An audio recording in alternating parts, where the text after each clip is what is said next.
Assalamualaikum warahmatullahi wabarakatuh. Ensiklopedia Al-Fatih kembali ke hadapan Anda untuk berbagi info Islami. Semoga menginspirasi aktivitas Anda hari ini. Dan jangan lupa klik tombol subscribe dan aktifkan notifikasi tombol lonceng agar tidak tertinggal berita terbaru dari Ensiklopedia Al-Fatih.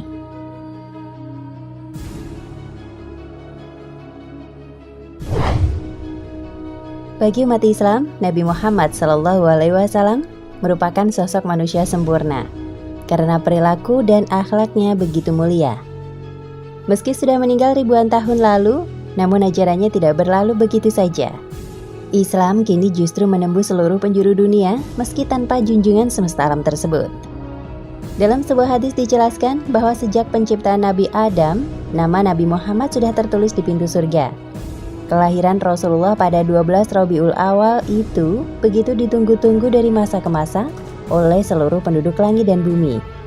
Tidak heran jika saat kelahirannya terjadi peristiwa-peristiwa alam aneh yang sebelumnya tidak pernah terjadi.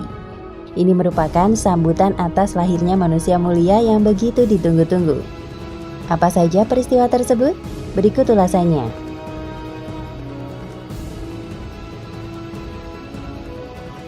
1. Padamnya api Majusi. Kaum Majusi adalah agama atau kepercayaan yang menggunakan api sebagai sesembahan. Api ini tidak pernah padam selama ribuan tahun. Akan tetapi api mereka tiba-tiba padam saat Nabi Muhammad SAW lahir. Para penganut Majusi berusaha mencoba menyalakan apinya, tapi tetap tidak menyala. Dari A'lamun Nubuwah bahwa Abu Ayyub Ya'la bin Imran An-Nahli meriwayatkan dari Mahsum bin Hani al-Mahsumi dari ayahnya. Ia berkata, pada malam dilahirkannya Nabi SAW, bergetarlah istana Kisra hingga sebanyak 14 balkonnya runtuh.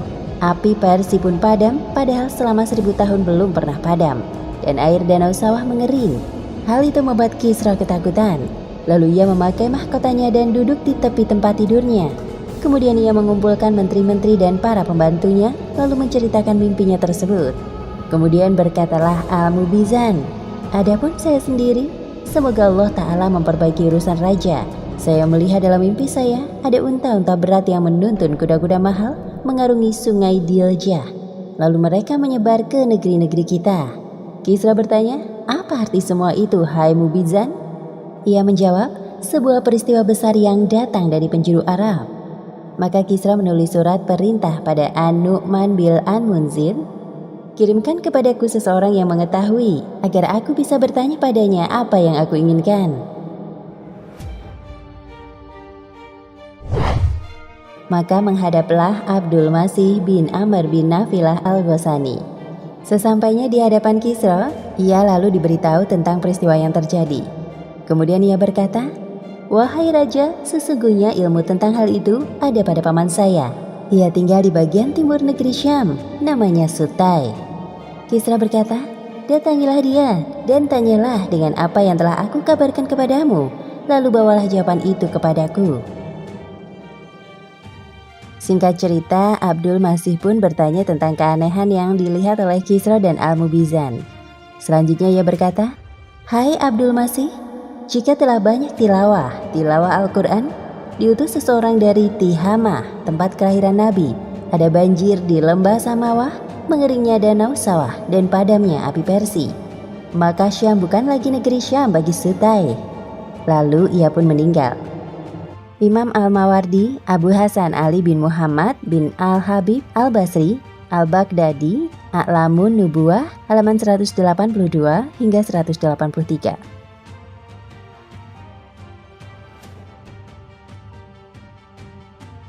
2. Pasukan gajah dan serangan burung ababil. Nabi Muhammad lahir pada tahun gajah karena bertepatan dengan penyerangan pasukan Abrahah dari Yaman ke Ka'bah. Penyerangan ini terjadi karena Raja Abrahah merasa kesal Ka'bah dikunjungi banyak orang. Akhirnya tentara Abrahah memasuki wilayah Mekah dengan leluasa karena keadaan kota ini sepi. Ternyata Allah Subhanahu wa Ta'ala menyelamatkan Ka'bah dengan mengutus burung ababil untuk membawa kerikil sijil dari neraka dengan paruhnya. Kerikil itu kemudian dijatuhkan tepat di kepala para pasukan Abraha hingga tembus ke badan sampai mati. Peristiwa ini diabadikan dalam Al-Quran surat Al-Fil ayat 1 hingga 5. Pada masa itu lahir junjungan semesta alam yang diberi nama Muhammad. Sang Nabi Allah ini lahir dalam keadaan yatim karena sang ayah sudah meninggal saat dia berada di kandungan ibunya.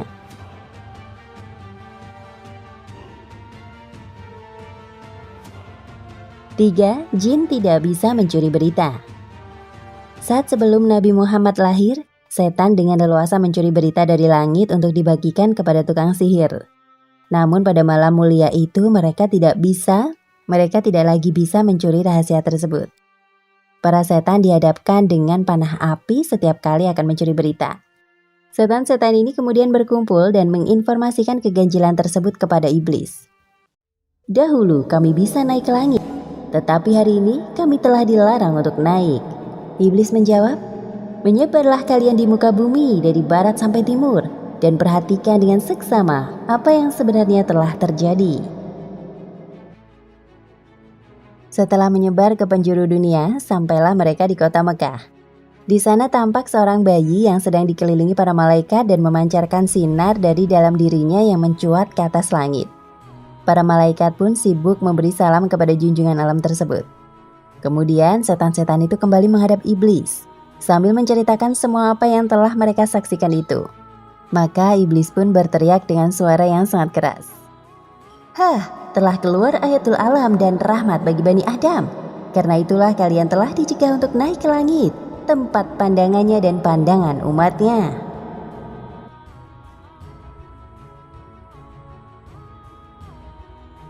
Empat, salam burung-burung.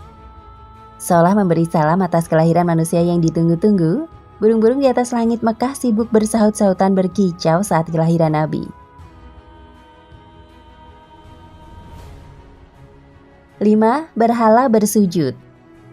Pada saat Nabi lahir, berhala yang selama ini disembah mendadak bersujud. Hal ini diriwayatkan oleh Abdul Muthalib yang berkata, sewaktu ku berada di dekat Ka'bah, patung berhala yang ada di dalam Ka'bah tiba-tiba jatuh tersungkur dari tempatnya dan bentuk bersujud kepada Allah Ta'ala. Aku juga mendengar suara dari dinding Ka'bah. Nabi terpilih telah lahir yang akan menghancurkan orang-orang kafir dan membersihkan aku dari beberapa patung berhala, serta memerintahkan untuk menyembah kepada zat yang merajai alam ini.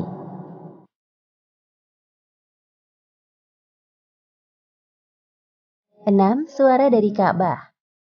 Pada saat Rasulullah lahir, terdengar suara di Ka'bah yang berbunyi, katakanlah, telah datang kebenaran, Islam, dan tidak akan memulai kebatilan, juga tidak akan mengembalikan kekufuran.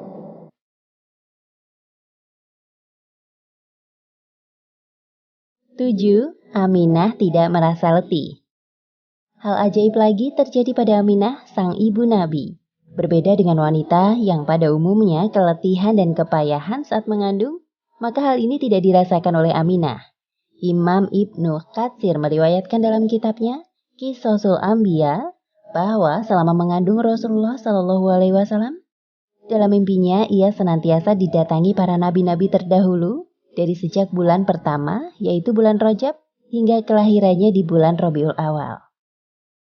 Tayangan ini bersumber dari Kitab Nurul Mustafa Jilid 1, Habib Murtado bin Abdullah bin Ahmad Al-Kahf. Nah pemirsa Ensiklopedia Al-Fatih, sampai di sini perjumpaan kita kali ini. Semoga menginspirasi.